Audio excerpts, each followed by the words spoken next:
Hi ladies, we're finally here. We're ready to do it. We're going to finish this tree skirt. Can you believe it? It's taken a long time, but hopefully you're happy with your results so far, and you'll be even happier once we have this final step done. If you have purchased a backing kit from us, you're going to have three things in there. You're going to have two big pieces of fabric, and you're going to have binding strips. The binding strips are cut on the bias. We're going to address those later in the video, so just set those aside for now. What you need to do first is sew your backing kit, your backing pieces together. Each piece is going to have a selvage on one side, and your other side, the selvage will be missing.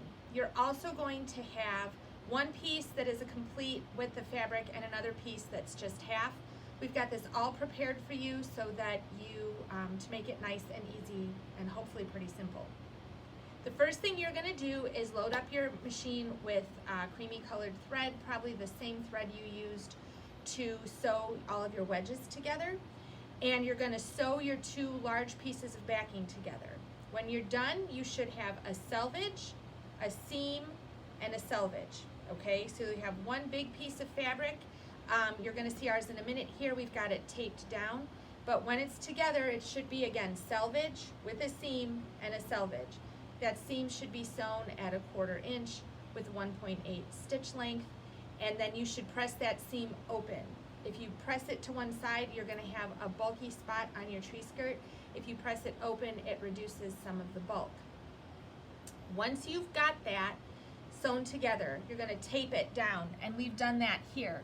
So the seam is here, and this piece of fabric is taped down, and it's right side up. You're going to want to use a nice big area. You can use your kitchen island if it's big enough. Most people's probably actually aren't big enough for this. You can use your floor. You can put two banquet tables together and you can tape it down that way. You can also sign up if you would rather come do this at the shop. We're going to have a couple of days. Those days will be included in the email that you received that had the link to this video in it. You can sign up for $5 and you can come to the shop. You can use our sewing stations to do this step. You are welcome to use our machines. I will be around to help.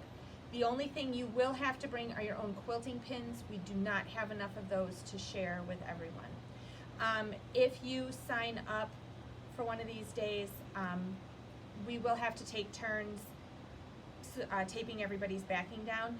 But what we found is when we have days like this, everybody sort of pitches in and helps, and it goes a lot faster. If you're going to do this at home and you've forgotten how to tape backing down or you've never done it before, what you want to do is get it perfectly flat, nice and smooth, and then you're going to use masking tape. You're going to tape things down. The first thing you do is tape down a center, one side or the other. Just pick one of your four sides and tape down the middle, and then go immediately across to the other side of your backing and tape that spot down. Mom and I did this together, so I stood on one side and she stood on the other, and I would put a piece of tape down and then she would put a piece of tape down directly across.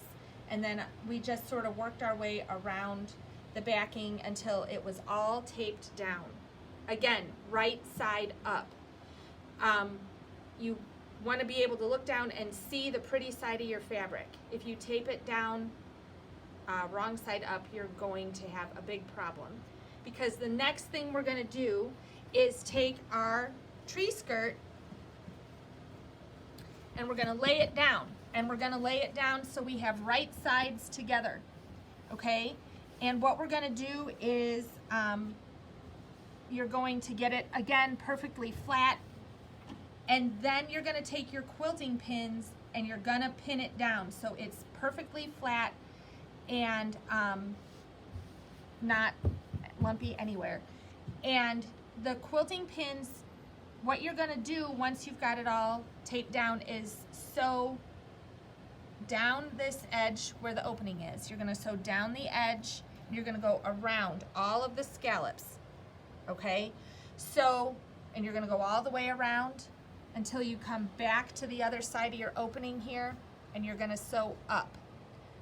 So it's really important that So all, what are you leaving open? right here. This spot will be my open spot. No, at the top. Oh, yeah, the top, the hole is gonna be open. So what you wanna do is stabilize where you're gonna sew. So I'm gonna pin kind of along my stitching path all the way around and back up here, okay? I will throw a couple of pins in if there's a lump, if it's sticking up somewhere, and to hold that down. But mostly what I'm trying to do is stabilize where I'm going to sew. So we're gonna quit, and I've got a really nice partner. My mom's gonna help me, and we're gonna get that all pinned, and then we will come back and show you what it looks like all pinned and explain more in detail about the stitching, okay? We'll see you in a few minutes.